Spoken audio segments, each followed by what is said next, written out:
Game 1, we saw the return of the Vici Gaming Morphling for Ice. We've got Game 2 coming up. Vici Gaming taking on CDEC. We'll see if CDEC can bounce back, force a Game 3, or if Vici Gaming are going to 2-0 their way to the winner bracket final.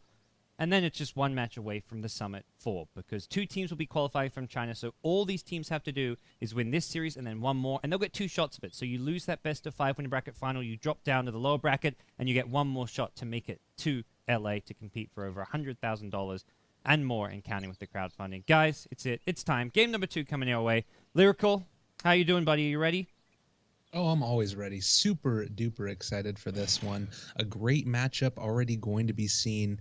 A little bit of changes coming out from CDEC in terms of what they're prioritizing. They do opt to ban out the Undying this time, but as we mentioned, that wasn't necessarily the thing that we both felt like was the big problem with the draft. Mainly it was that Morphling and the Alchemist, respectively, who were just tearing people apart and being able to farm on up a storm. And I'm kind of curious if we might see a first phase pick out of these ones. Yeah. Spirit Breaker hasn't been taken out yet. You did mention that he's a very prevalent hero, but I don't know. You gotta kind of respect what ended up taking you down last time. If Vici Gaming really want to push the limits and say, let's see just how good the strategy is, they might just pick Alchemist Morphling as their first 2 picks. And it's something where the cat's already out of the bag. Teams now know, okay, Alch, Morphling, Undying, or at least like 2 of these 3 heroes is one of Vici Gaming's strats. So you can really just, keep on working at it and to kind of test it, play it in some more officials to see how competitive it's going to be by opening with it right here. I think that's definitely a possibility. We'll see what the 2 teams have in mind, though. Vici Gaming may want to test something else out. They may have something else which they feel is just going to get them the win, because ultimately, like, experimenting is nice and all, but these teams want to make their way to LA to come to the LAN finals. So one more ban for Vici Gaming. We'll see what they have their eyes set on as far as taking out. Right now, the Doom, I don't think we're ever going to see a Doom. This hero just seems too good. And then Cheeky's Lina banned out. You kind of mentioned a hero that may have been, well, actually, no, it was Roland here in the production who mentioned we need Cheeky on something a bit more like a CDEC style hero rather than the SF of last game, which seemed more kind of carry-centric. So Lina gets banned out this time around. Yeah, and you know, if you do end up knowing that they have the possibility to go for the Alchemist, and you think about maybe wanting to go for that again as Vici, you would have wanted to formulate your draft around being able to burst down that hero, and what better way than with a Laguna Blade right into his dome. And I think that that works pretty well. And you're seeing now as well a Tusk going to be picked up by CDEC. If they do end up picking something potentially like a Queen of Pain follow-up, that's a lot of burst damage that could come out very swiftly with a Walrus Punch, Snowball, Shards, into a Sonic Wave, Scream, Dagger. You should be able to burst down that Alchemist no matter where he's at on the map, as long as you're able to find him and get those heroes into position. So depending upon what lineup they want to go, I think they at least with this time being able to have that Tusk already set up and ready to go, another answer. And actually Queen of Pain is going to be taken by Vici instead. Okay. So the co-op pickup pretty open-ended as far as their opening draft is concerned. Doesn't really secure any of their lanes. In fact, Super not really known for his Queen of Pain play. So if anything, I see this and think, oh, it's kind of flexible, and they may just be leaning more towards running as a safe lane for Burning, as an off laner for Ice. Burning's actually played probably more Queen of Pain games than Super has, despite being known as kind of the big carry player of the Chinese Dota scene. So I think Vici Gaming themselves aren't like in the mindset like, okay, we pick Quap for this player and for this lane. It's very much like we just pick Quap because it's completely open-ended. CDEC won't know where it's going. We can then react to what they pick and formulate our strategy around the Queen of Pain, and Spirit Breaker to go with it. Again, similar scenario where this could be an offlane hero for Ice, or at the same time can be played as a support, and it's a hero that fits any kind of play style, any kind of strategy. It's not like you've picked a hard carry and you've got to protect it. This is a hero that can play aggressive. You can fit it into a push strat. You can fit it into a team fight lineup. So very versatile, both of the Vici Gaming heroes so far. Yeah, definitely. And that versatility is going to allow them to deal with whatever CDEC end up throwing at them. I think just mentality-wise, when I see these 2 heroes, I get a little bit terrified. And last game, what you saw was Vici sort of charging through the opponents and tearing them down by virtue of the farming they were able to do, the big lead they were able to build. This time, with the levels that you can get on these heroes and the space that they're able to sort of create around the map, I think that there's a real possibility that if CDEC don't respond appropriately, they're just going to get rolled over here, depending upon what the next picks are for Vici, of course. And Winter Wyvern, I think, is always a great pick if you do have the inkling that somebody might be going for some type of early push. Splinter Blast is great at pushing out those waves. Yeah. And the one thing it doesn't give them is a way to kind of deal with the charge, which right now you often see teams pick up like a Rubik in response to a Spirit Breaker, but I think all in all, Winter Wyvern is going to offer a lot more than a Rubik cannon. It's kind of like guaranteed impact in a fire, whereas with a Rubik, it's like, okay, it may work, it may not, depends what spells you end up stealing. Can you get your hands on a Sonic Wave? Can you get like a Blink from the Queen of Pain for a Blink initiation? So I think the Winter Wyvern just more well-rounded and a lot safer of a pick for the CDEC side, even if they don't yet have an answer or want any way of countering the charge from the Spirit Breaker. Ember gets banned out, so another hero that CDEC love to run and is good against the charge. So options will be fewer for CDEC as far as their draft. Absolutely. And another ban here coming out in a second from Vici. We do see the Brood Mother banned out as well. All over the world, the people hate the Brood. There's no real surprise there at all. And it's certainly a hero that can really change the way that you have to play your game. And I think that losing to a Brood Mother is probably one of the more painful things to end up happening, besides potentially that terrible Nature's Prophet disgustingness that sort of infests the pubs as well. But Slardar and then a Gyrocopter. Wow. So if I'm looking at this right now, I am seeing early aggression, team fight, tear you down once you get those level 6s. Yeah, that's very accurate. And I think one of the nice things they've also done with this is they've banned out two of Aggressive's hero, Ember and Slaughter, and then they take one of his other big heroes, the Gyrocopter. So CDEC are suddenly running kind of short on options for their safe lane farmer.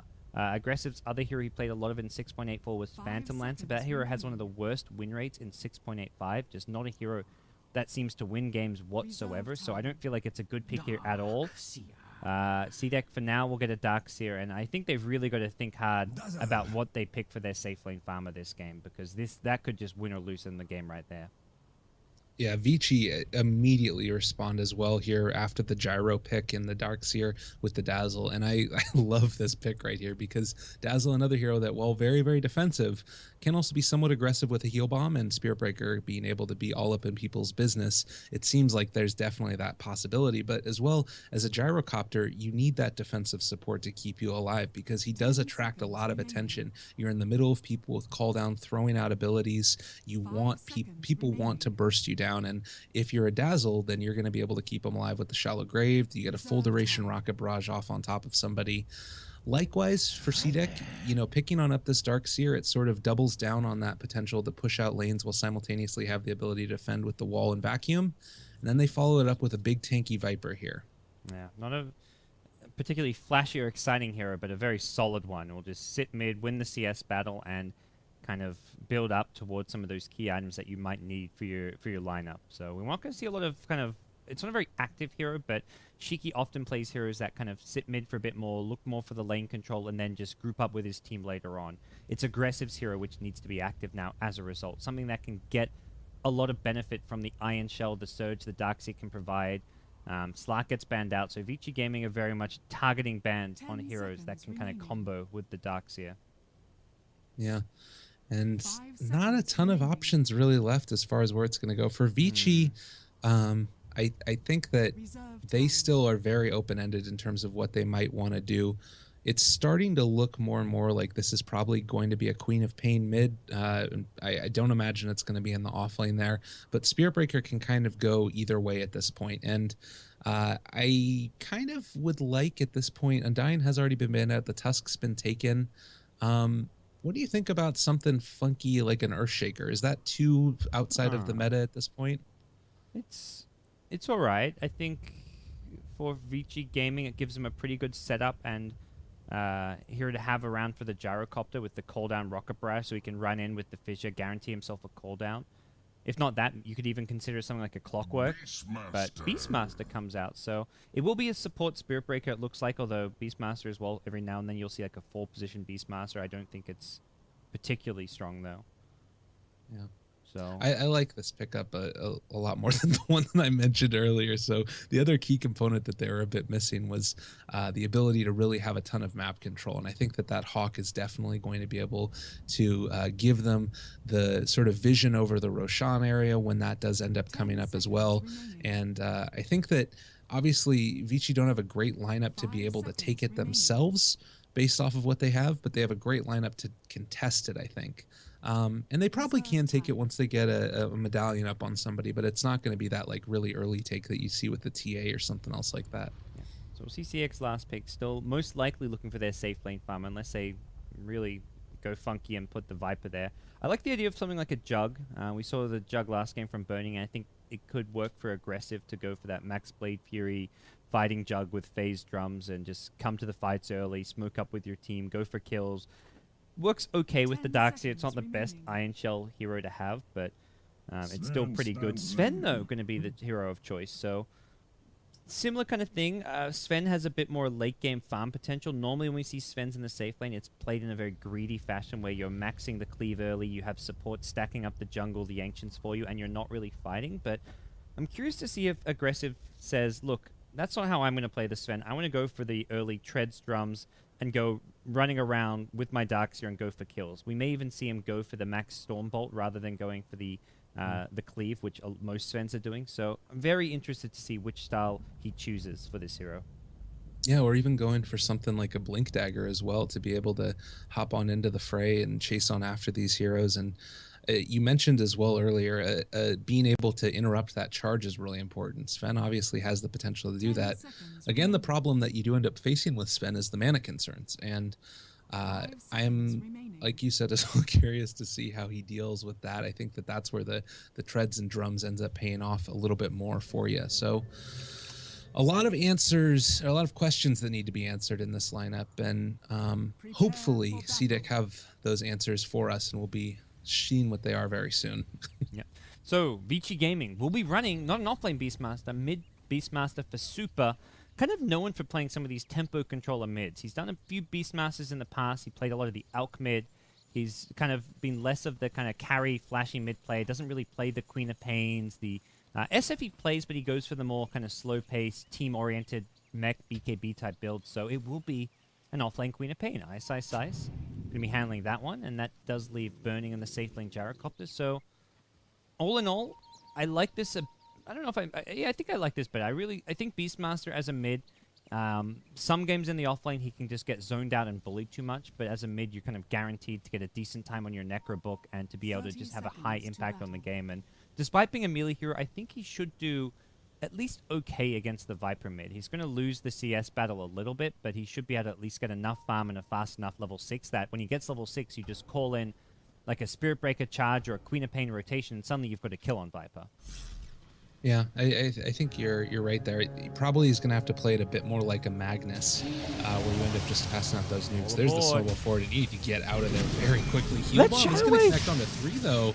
Oh, God, from the backside as well. That's going to end up being super stop at the very beginning, and Beastmaster drop in. Do they have enough to take down Fenrir? They do as well. Tusk is going to take a couple more right clicks, though, so another very early aggression start. And Viper as well, able to get a kill on the Queen of Pain up top. What is going on in this game, gods? I'm not really sure. Whoa, sniped at mid. The wild axis from Super actually killed the Viper meanwhile. Super now getting body blocked at mid. A charge coming in. I don't know if they'll get this kill. They haven't got mana for another stun. Aggressive actually already used his Mango. I'm a little speechless. Q may even die here. We're not done yet. Possibly. No Overvenom, so it doesn't have the slow. Q should be able to escape. So it looks like both Viper and Quap went for the top bounty rune, and Quap lost. No, Quap actually went Shadow Strike level 1, which is where the kill happened. So I imagine Ice just got chased down and didn't have a blink escape. Yeah, it's a little bit of a crazy little situation to see this start off with 5 kills at under a minute here. And I do like how Snowball is going to catch onto the Queen of Pain, but she's going to be able to blink away from that one. But look at how aggressive you're seeing this Viper be. Like, way under tower at this point, not at all afraid of anything that's going on here. The plus side is that the Beastmaster was able to get his bottle on up and has gone 1-1-1 essentially now in terms of his kills, deaths, and assists. So he's getting more farm than you would expect, and I think that is really what he needs at this point, because he needs to be able to toss out those wild axes to get the CS, because otherwise he's not really going to be able to do, I think, a ton against this Viper. Yep. And for now, it's actually going for a second point early in boards. You can last hit with your boar as well. You get the double boar going. These things actually have decent damage output, so it's not all hope's not lost just as a melee here against a Viper when you for a Beastmaster because of that factor. So I could see him like level 4, especially with 2 points in axes, 2 points in the Call of the Wild, being at least competitive in the mid lane as far as CS goes. He's throwing out axes now. We'll continue to just use those whenever possible to get CS, and with a bit of bottle crowing, with some runes going his way, it looks like he won't get any runes, but we'll just bottle crow once more. We're seeing at least even CS with the Viper for now. I say for now because the Viper will get a few more levels, and that could change with more points in the poison attack. Yeah. Well, and the slows abound in this lane. The boars are going to be hitting away, and the Viper is going to be doing the same type of thing, denying out the boar as well. Always a classy move to do that. It's going to be super. And the other thing, I mean, he's gotten changes to his right-click damage, now dealing 73 with just the one Iron Branch. It's really impressive the way that he's been able to be transformed into more and more of a mid player. I mean, he was before in the earlier patches, but consistently actually being a pretty strong presence here. So Boots now as well is going to make sure that he doesn't end up getting chased on down by this Viper, who's just a pain in the butt to deal with in lane. Yeah. I'm just going to give him a dirty look.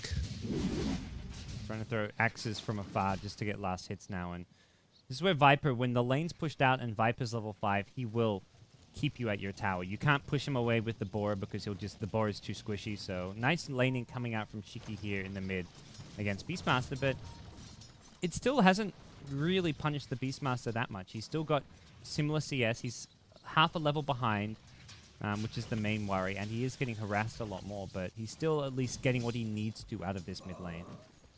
Yeah, certainly. I'll mention real quickly, gonna need to be a little bit careful here. Viper, if you end up having to run away, that's not the situation maybe. But this Winter Wyvern, while stacking up the camps, was also just jungling the medium camp to make sure that she got a little bit of extra levels at the same time. Kind of an interesting move. You don't often see a Winter Wyvern jungling just with the right clicks. Yeah. But if you're just sitting there, why not? Alpha Wolf camp. Yeah, that is something a bit different. But the Alpha Wolf camp, one of the best camps to kind of clear out early because it gives the most gold as well as XP for how easy it is to kill. The downside being they dish out a lot of damage, but as a range hero, you just kite it around. So the Alpha Wolf camp, definitely your friend as a range support as far as camps you can look to kill. And Viper now. Let's have the healing salve, the Ring of Aquila, going to be able to get that slow mana regen back up. A DD rune up on the Beastmaster. It's going to be able to get those denies out, and I feel like this lane is going to be pretty passive until we see some more rotations. Yeah, and those here. rotations could well come. I think Supers wants to hold the DD rune until he's level 6. Problem is, it may take a little while to still get level 6, because if he can get the Roar up with the DD rune and have a rotation from either Dazzle or the Spirit Breaker, that should be a kill in the Viper. Obviously, it's not going to be as simple as a 2v1 there. There'll be counter TPs or rotations from someone like a Winter Wyvern, potentially even Sven or a Tusk, whatever it may be, but that's kind of the general idea now for Vici Gaming, is once Super gets level 6, bring in back up, go for a kill on Viper. While top lane, the Queen of Pain has been able to get a good amount as well. Level 4 currently trading hits with Aggressive. Both of them just sitting comfortably at their levels, and I think that right here it's going to be hard for you to get really any kills in any of these lanes until you get some type of rotation around. And Darkseer actually going to move on over into the jungle himself and take on out a few of these maybe stacks that potentially the Sven would have wanted, considering he has been somewhat rebuffed. What build? Okay, so far Sven going for the early game build, like the non-farming build. He's got 2 points in stun, 2 in Warcry. Isn't leveling up the cleave just yet. Has saved 1 skill point, it looks like. So we'll have to see where he goes next. And for now, Ice is getting bullied out of this top lane a bit. But yeah, it does look like Darkseer is going to get the stack priority for now, and Sven will be looking to go for more of a aggressive style carry where he gets involved more rather than he farms. Ooh, this is a nice little combo as well. The Winter Wyvern Cold Embrace into the Ion Shell, making sure you clear out the stack. Oh, now they're going to chase on over here. I feel like considering you have the Beastmaster and the Queen of Pain, as soon as you get a couple more levels up on these heroes, you're going to be able to maybe steal some of these stacks, which might be another reason why they're having the Darkseer clear them out right now. Yeah, and absolutely. And also clearing them out without bringing in the Sven means it's just less likely to get caught. So Super as well as Ice were trying to make their way in, but CDEC just keep them away. There is that risk of the Raw. Here we go, mid lane. Viper Strike comes out. Super getting initiated on multiple TPs. Dazzle being the first, so there will be a grave if Super needs it. Actual Spirit Breaker TPing in first, and he's still got a charge. Goes in on Q, gets cancelled. That's the Vici Gaming support rotations, just turning that one around with a Raw. Yep, and just like that, you end up getting out to a little bit of a lead. It's not the Viper that they were wanting to take, but is at least going to be able to take on out that Tusk, and already hurt a somewhat hampered Tusk who hasn't really been able to make his presence felt a ton on this map. Another stun on top of Warnuts in the top lane. This might be able to get a kill here. Scream of Pain comes out, another right click, but the armor is too much. Ooh. Almost turns around for both of them, I guess. So both players will go back to Fountain now. Sven just treads wand. Nothing really obvious as to where he's going to go out of this build just yet. Actually got a third point in Warcry there, so very heavy on the bonus armor as far as his build's concerned. And here comes the smoke on up with Burning. It looks like they might want to come and try and take these stacks here. They do have the bird up in the air to make sure that they have vision on everything, and they do spot out a double, but they're looking for a little bit more at this point and might be trying to take on out the Winter Wyvern. There's the Challen forward, the call down as well. He's not going to be able to get the Cold Embrace off before he falls, and that's enough to kill that Winter Wyvern with the rotation. And they used the cooldown, which probably wasn't needed, but it's very much, let's get this kill as fast as possible, and it can set up for this tier 1 tower cake. But already CDEC in position to defend it. They've got the Tusk there for an Ice Shards. Aggressive has returned after healing up, so don't really see Vici Gaming likely getting this, which means Burning's rotation, while not ineffective, doesn't quite get what Vici Gaming maybe had in mind. Then, unfortunately, because Queen of Pain is only level 5, isn't really a great point in time for them to contest this. Now, you end up coming back in a couple of seconds here after you take this stack as the Gyrocopter with your call down back up, and maybe the Queen of Pain having finished her level 6. Then you have an opportunity to turn this back around with one more rotation, depending upon who it is. Maybe just the Spirit Breaker charging back in again, but just going to be stacking on at the Ancients for now. Yeah, with the cooldown already back, that's the other reason why you do use the cooldown just for the Wyvern. It's got such a short cooldown as far as ultimates go that you can just continually use it for kill after kill after kill. Beastmaster so far fairly quiet.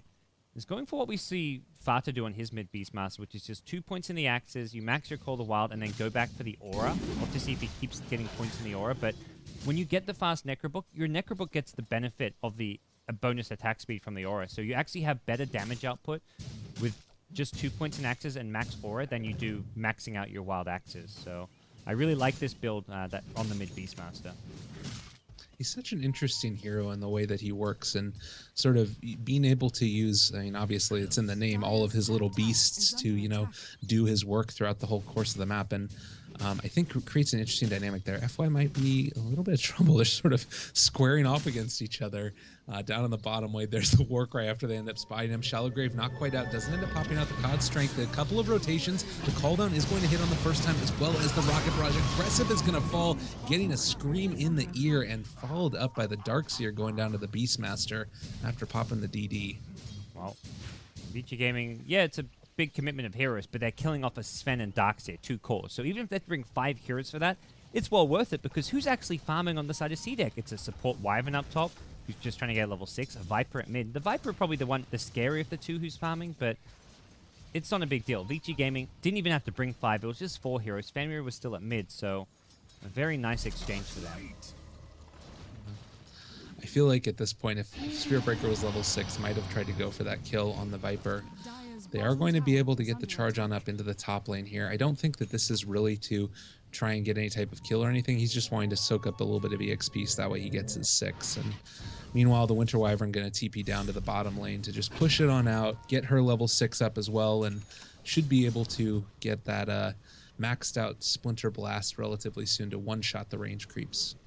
Right, size nearby sees the stack here with a Hawk, but he blinks away. I was a bit worried about the Sven catching him out. And wow, max Warcry from Aggressive on the Sven. This is not a build I've seen on the Sven. Definitely expected him to go for more of a fighting build, and I think quite likely will go back to the max stun, but we'll have to wait and see. Getting an early point in cleave, he may decide this will turn into a farming game. Has picked up a Helm of Iron Will, so either a Dominator or a possible Armlet for the Sven. Yeah, very interesting. I don't, like you said, have never seen a Sven wait this long for the cleave, really, but it's going to give him a lot of single targets damage, definitely, and the extra armor has kept him alive except through that last fight. I think that also against the Beastmaster, it's going to help with their push because you're not going to have to be dealing with all of the little individual itty-bitty damage coming out from the Necronomicons as well as the boars and everything. Like, it synergizes well with whatever else is going on this map. I mean, physical damage gets heavily negated by 20 armor to all allies in an AoE around you, and it's a 14-second cooldown. This is actually ridiculous how much armor it gives you for an 8-second duration. That there's only 6 seconds of downtime for this spell. It's absurd, and the physical damage is pretty significant from a Beastmaster, especially once he gets the Necro books up. But elsewhere, I mean, it's still, like, I feel like for Vici Gaming, it's 70 to 80% magic damage. The 20 to 30% of the Beastmaster being physical can be largely negated from the Warcry. Well, and the other thing as well that's a little bit clunky about it is that we have a TP on up to defend this top lane by the Viper. Not really going to be any big fight brewing out there, though. I guess the point that I was going to make, as we do look like they actually are looking for a fight with the Beastmaster rotating up, is that it feels like that's a spell that you could maybe go back for, because a lot of the damage that comes out in the mid game from Vici is going to be in the form of the magical and the pure coming out from like the call down as well as the sonic wave from the Queen of Pain. It all feels like maybe the real right click damage comes a little bit later, and I don't know, maybe that is a point that you could have gone back for and be able to farm since they're not really taking fights right now. Yeah. The one thing it did do, we saw a little bit of mid lane, it does help you push. You just use Warcry on the creep wave and the tower doesn't do very much damage at all to the creeps. So just playing devil's advocate, I think there's very much, it's hard to say whether or not this was the right way to build, and it does mean he's not farming particularly fast. He hasn't been able to farm stacks. He's only got his first point in cleave now. And I imagine this will be a Helm of the Dominator. You can use it to stack Ancients and fight bottom lane. Kill on the queue. Another cooldown Rocket Barrage. Burning. Find one kill, but maybe taken out in return. Sven comes in with the God Strength, and it looks like they will get the Gyrocopter. 1-for-1 trade. Carry for support. CDEC will be pleased with that one. Yeah, and wasn't quite able to get into position, FY, to tossing out that grave. That's really why you need that hero, is to be able to make sure that you're consistently able to keep your Gyrocopter alive in the middle of those fights. The turnaround Winter's Curse, I thought that it was going to be a little bit of a waste, but was actually able to be somewhat useful. And Spirit Breaker, I feel like they might realize that they're charging across the map as he runs through the mid lane. I think they know there's some TPs bottom. CDEC can't help him out that easily. Okay, yeah, they can. The TPs have come back up. Proving me wrong. And Fenrir's like, what's going on, guys? This is a bit of a trap. A little bit strange plays coming out here, but gonna be able to at least defend that one, so the Viper does stay alive at the end of the day, and Spearbreaker, he wants to do what a Spearbreaker does, which is charge around. Unfortunately, wasn't able to charge away at the end of it. I think the other thing that I was just thinking about as we were talking about the armor is it also does negate the early weave coming out from Dazzle. So it sort of counterbalances the fact that you're already going to be having minus armor in the form of his weave. So I guess that's a little bit better. Sonic wave to try and clear out the top. Yeah, so it looks like CDEC with this group up should be able to get this T1 tower barring a big Vici Gaming defense to be mounted, and it looks like they're doing just that. Spirit Breakers come up, as has the Dazzle. They're preparing to fight this one. No Sven up here, as the weave does get used offensively. They'll be able to catch this tower, and they're not going to be able to defend it, unfortunately.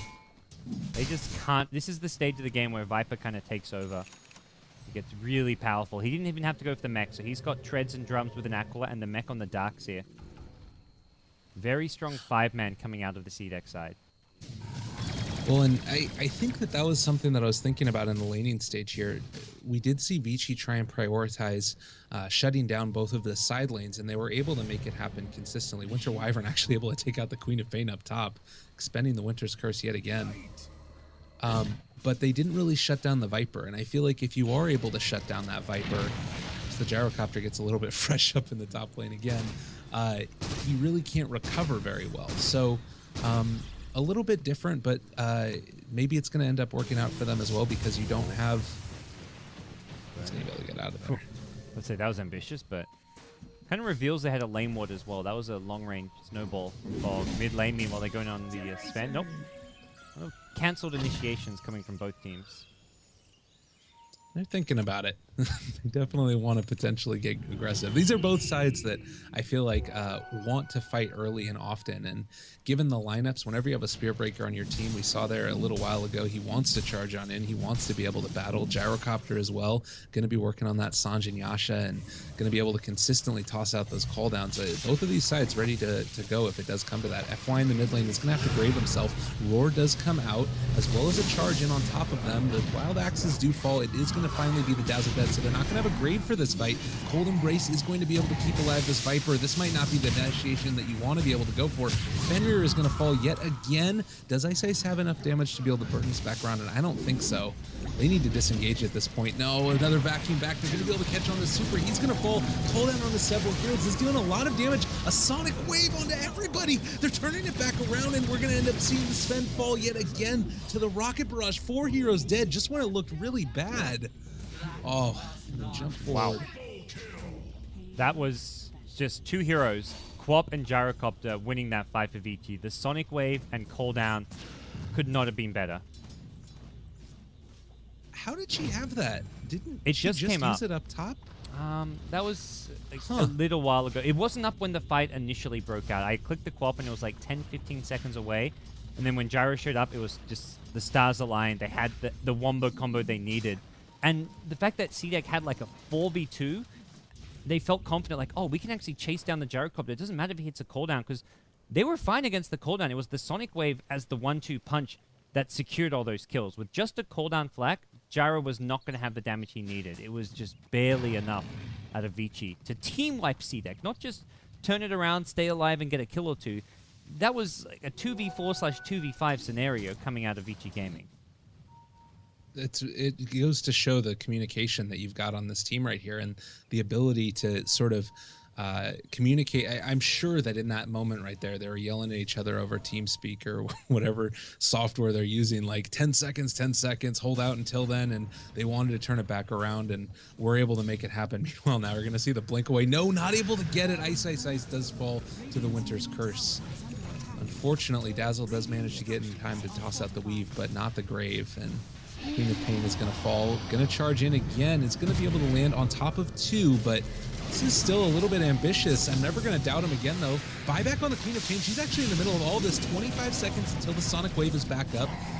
Looks like they're going to go back for the Nether Strike on top of the Sven. Call down on top of several. Wall as well as the Vacuum. Gardner's starting to fall. He's going to end up going down another charge on top of the Viper.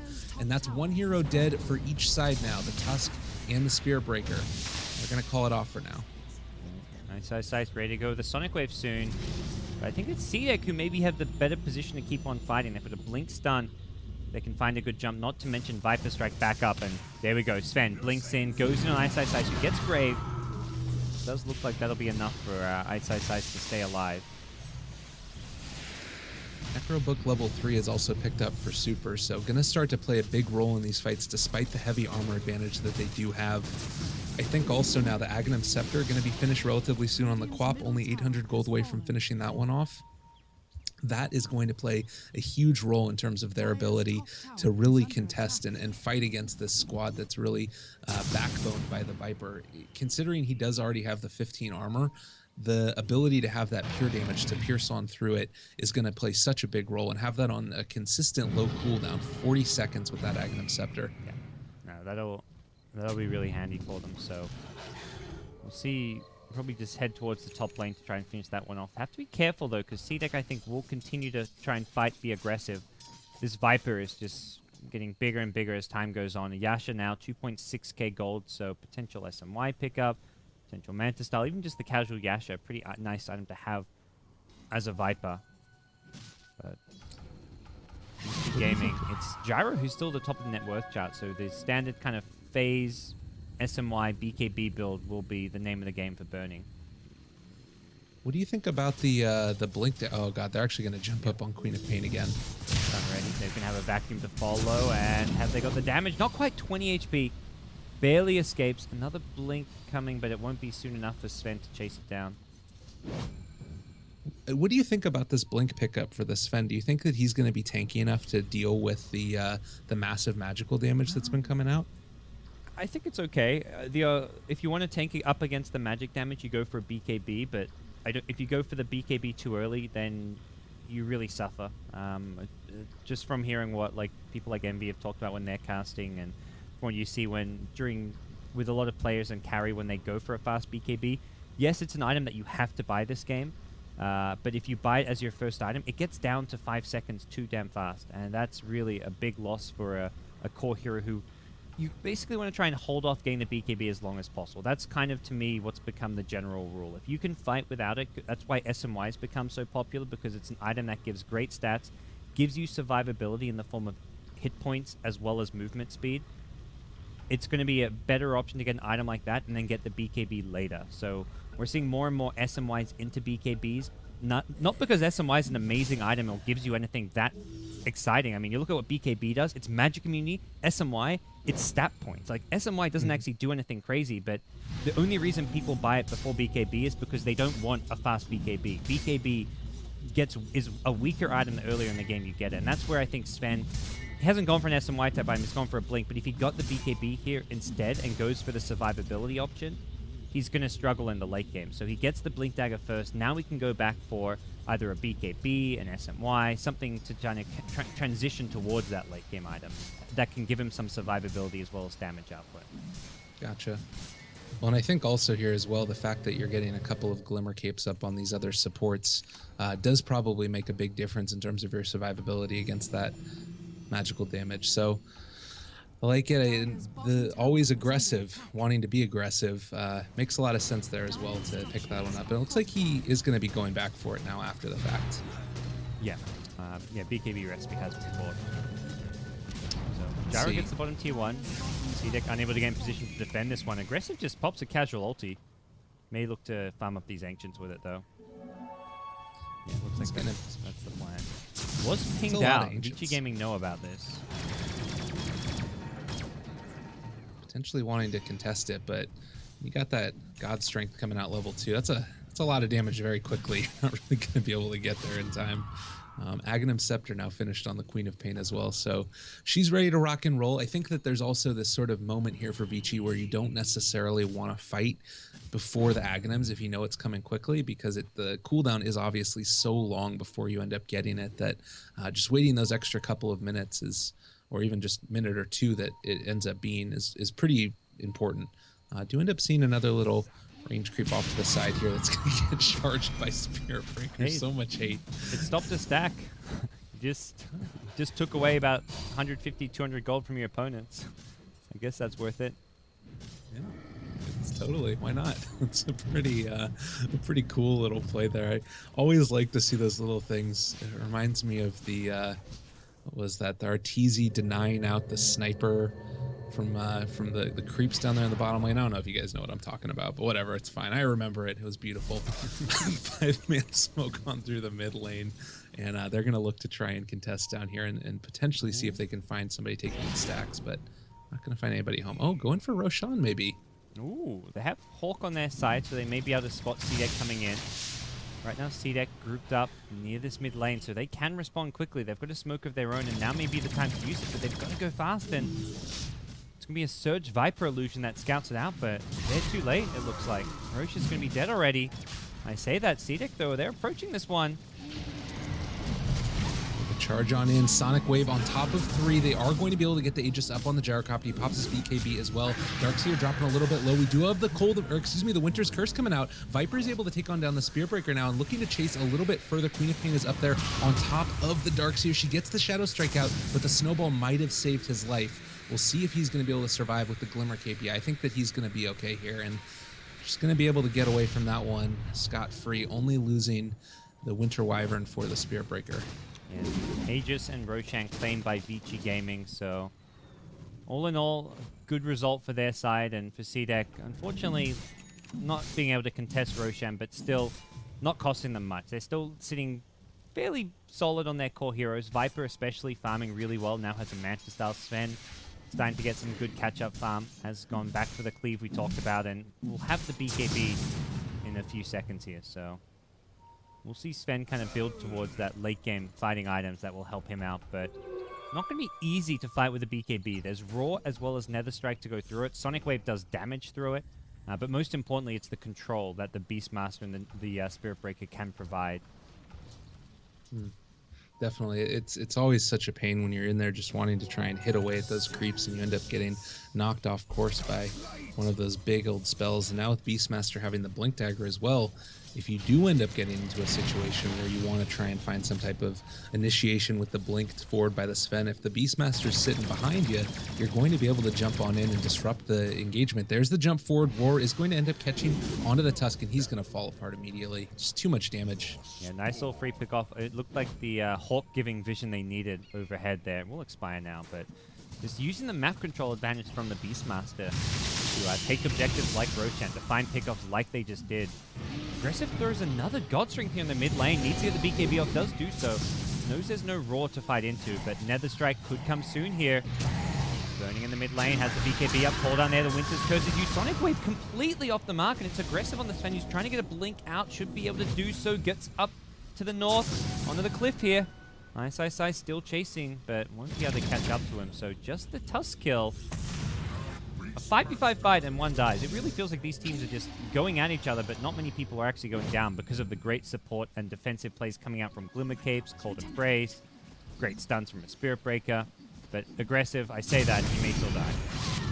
Yeah, Sonic Wave, or not Sonic Wave, Sonic Wave's on cooldown, but Scream of Pain's still going to be able to be there. He is going to get one more right click and end up falling.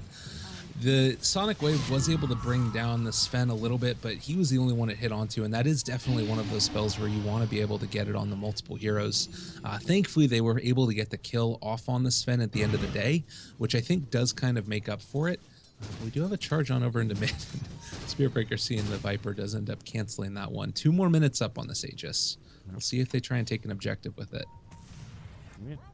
Yeah, it looks like they are grouping around this mid lane. Ice, no mana for a Sonic Wave, so he's picking out this top lane, probably trying to scope out whether or not someone like the Dazzle with Arcane Boots. Dazzle with Arcane Boots can come up top and probably give him that little bit of juice to keep this push going, but doesn't seem like Vici Gaming are wanting to fight now, considering there is no Sonic Wave. But I think this will be a free tier 2 tower. If CDEC do come and try to defend this one, it'll be very difficult for them to take a fight, even with the Sonic Wave not being available. Well, and it's a bit of an okay timing as well, just because it's right before level 16. But yeah, you mentioned it. There's the tower ends up falling. They want to fight this one. Snowball, I don't believe it's going to connect. Nope, too far with the Blink Dagger. Super. Find some ice shards here. May just need a TP out, but see if he can find his way home. So there's going to be a Winter's Curse available. Yep, they'll use that on Super, so no escape for the Beastmaster. Couldn't quite find somewhere to fog the CDEC chase. Yeah, a little bit too bad there. And now that that's level 2, the 100-second cooldown, a little bit more palatable to toss that out for a single hero, particularly the mid hero and the Beastmaster, who's sort of been able to cause a lot of havoc all over the map. And just having him off of there for a little while is going to ensure that you aren't worried about ganks as often. So you're going to be able to be a little bit more assertive in terms of each of your laning, where you're farming at least. Level 16 soon to come on this Queen of Pain, who's actually way across the map. She's going to go and try and get a courier snipe right now, it looks like, over on the side, and she's going to end up finding it. 1, 2, 3 should be enough to finish that one off. Nothing on it, but just a little bit of hate tossed the way of the Dire there. Oh, poor. It's a rough life being a courier in a Dota game sometimes. Forward burning. Oh, his age just expires, but the Grave comes into play. Perfect timing for Aggressive. Oh, still going to cooldown. May look to turn this one. Aggressive wants to chase, but with his BKB wearing off in a second, he's got to be careful. Roar onto Shiki underneath the tier 3. Cold Embrace is there. The Sonic Wave as well goes through to some good damage, but the entire CDEC side is still very, very healthy here. Fenrir rocks up with a great Nether Strike. Will bash Aggressive, hits him with the 17%. Rolls lucky on the Casino, and we'll bring him down as now the cooldown onto 2. It looks like turn around with the Snowball. No Grave this time. Vici Gaming have lost 3, possibly a 4th and a 5th. Fenrir will just charge through, stun up 3, create room for the Queen of Pain to escape, and it's CDEC all day long. diving the enemy base, ultra kill for Viper. That was just a mess for Vici Gaming. You kind of wonder at that point, had the Queen of Pain been there at the very beginning of that fight to tossing out that Sonic Wave, would have been enough to turn it back around. And now CDEC very comfortable. Oh my god, that Sonic Wave dealt a lot of damage. They're going to run on home after that one. Level 16, I guess, for you. The biggest thing, though, Burning's Aegis timing expiring there. They had the ward, it looks like, that spotted out the gyro behind the tower. So that was not like a blindly blink in as Sven. He timed that exactly. CDEC knew the exact second the Aegis was going to expire, and they jumped onto the gyrocopter as it did. Gyro did not get the BKB that he... Like, if he super fast fingers hits the BKB, he's fine there, but... He's also thinking like, oh, I'm a blink stun, I've got Aegis, but maybe he wasn't thinking about that exact second when the Aegis was going to be wearing off. But CDEC, they knew, and they capitalized. Absolutely. Looks like Gyrocopter, to deal with all of this physical damage that's been coming out on top of him, he's going to be going for that Eagle Song next. So once he gets that Butterfly, that's going to really be a turning point in this game. I do feel like the charge forward, looking for their potential to jump on top of Sven, but isn't going to be able to happen. I think Gyro, his Butterfly going to take a bit longer now because of that buyback. He was like 700 or 800 gold short of it, and now he's got to climb his way back up. Definitely. Darkseer Guardian Greaves, I was going to mention as well that for how disastrous that last fight ended up going, they didn't end up losing a tier 3 tower, which I totally thought they were going to. The fact that Ice was able to toss out that Sonic Wave and really hit onto 4, keep them pushed on back. If you have Guardian Greaves at that point instead, I think that you're able to sort of sustain the push, but not being able to have it, they did have to back on out. And Aghanim Scepter now also going to be picked up for the Viper. Nice little pickup, being able to spam this out onto the Gyrocopter especially. The craziest thing to me about this game is we're 32 minutes in and we're seeing the biggest gold advantage yet, and it's only 3,000. A 3,000 net worth lead for CDEC. Absolutely nothing. These teams have been neck and neck from start to where we are now, and even now this 3,000 lead does not feel all that significant. The Gyrocopter's keeping up in farm. If not for that buyback, we would be pretty much looking at even Stevens on the gold graph. So right now, the two teams very much feeling like there is no kind of... there's no one with an advantage here in game number 2, despite how one-sided game number 1 was. Well, and also just how one-sided a lot of the games in Dota felt recently, that I feel like consistently there's some team that's always playing from behind, either because of an outdraft or because of just a misexecution play. And right now they're, like you said, very even, but not only even in terms of what the gold advantage is, also even in terms of how well they're going to scale into the late game. I think that both sides have a very real possibility of being able to take this late, and with the BKB already being finished on the Sven, of course, that's already down to 8 seconds, but likewise, on the other side of the table, you do have the Gyrocopter's BKB is down to 7 seconds, so it's going to be somewhat equal here. It does affect the Sven more, I'd say, especially as a melee carry. It makes it a lot harder for him. He's more likely to get kited around. You've got spells like Shadow Strike that can be annoying. There's no Poison Touch, I guess, which is good news for him, but the stuns from the Spirit Breaker, whatever it may be, it's more likely the Sven gets kited than the Gyrocopter. Well, Gyrocopter's going to get kited BKB or not because of Viper Strike. So for the Gyro, it's like, well, he's going to get slowed. He just needs to get his spells off and try and flack off something. So the BKB, much bigger deal for the Sven, but very much, I totally agree with your initial point. Both teams are going to go well into the late game. I think, if anything, CDEC maybe do slightly better. The Darkseer, Winter Wyvern, you've got Winter's Curse with a Vacuum. There's great synergy between these two heroes. Tusk stays relevant in the late game. Walrus Punch, Snowball being amazing spells. And he's got a Solar Crest on top of all this. So I really do feel like if either team does have a slightly better late game lineup, it is possibly CDEC here.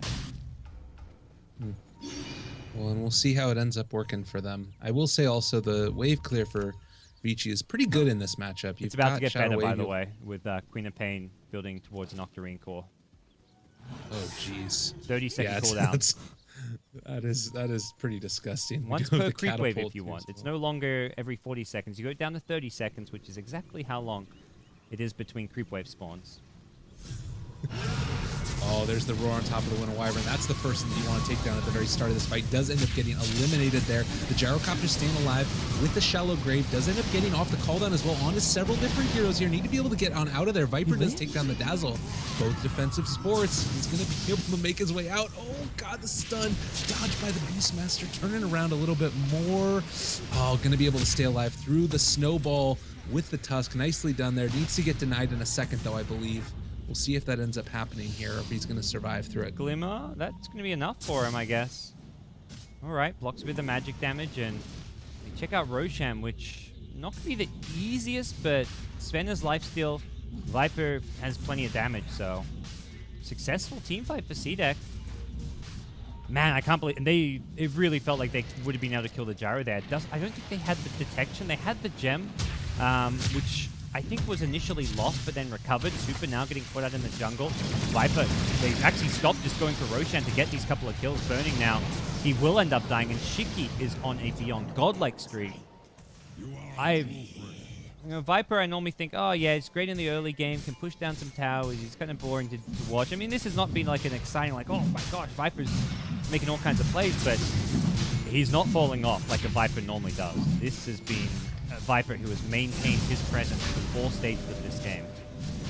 Well, he's 15-2-3. Like, he hasn't died, really. He's been getting almost all of the kills right now. Does have, what, only 7 of them haven't come from him. That's throughout the whole crazy. course of Like, this it's game. not a hero known for his ability to secure kills. It's not like you're a Lina or something. This is just pure right clicks. Yeah, it's ridiculous. The Manta style also making sure that he's able to stay alive, and maybe gonna be able to do something here now. Just gonna vacuum 2 heroes back and jump forward, maybe on FY. We'll turn around, throw a Sonic Wave out. FY, great wearing off, but doesn't look like CDEC want to commit onto this high ground just yet. Viper now with a MKB pickup means that this butterfly not going to matter as much for Gyro. FY gets chopped down. That was without the God String. Oh boy, Vici Gaming in a lot of trouble for the high ground defense here. Still 10 seconds before Gyro's back. And you kind of are wondering now with that crazy amount of damage that's coming out from this side, if it would have been good to make sure that you're able to hurt down that Viper. Oh, Roar comes down now on top of aggressive. What are you doing there? My friend, that's not how to play this one. Luckily, the Sonic Wave was on cooldown. Otherwise, he would have been dead, but the Sonic Wave about to come up any second now. Blink forward. There's the Sonic Wave. Just gets the Darks here, though. Maybe he was fishing for the Sven further back, but Sven said, you guys are going to ignore me. I'm going to take your mid Rax. So Rax was claimed. Aggressive now comes back to the fight, but not sure he can fight into Super Ultra. Well, low on HP. Poison from the Queen of Pain. Blink forward. Aggressive. Easy kill. Cold Embrace not available. The Glimmer Cape, I don't think it's going to be enough. The poison is there. Could go for a deny. He tried to go for a lifesteal, I guess. He tried to run and go for a creep there, but it's a team wipe nonetheless. If he wants, he could buy back, pick up some boots of travel, and go for the game-ending blow here, but possibly feeling confident in Shiki to do this by himself. Shiki initially going for tier 4 towers will quickly realize, it's not working, let's just get the bottom racks.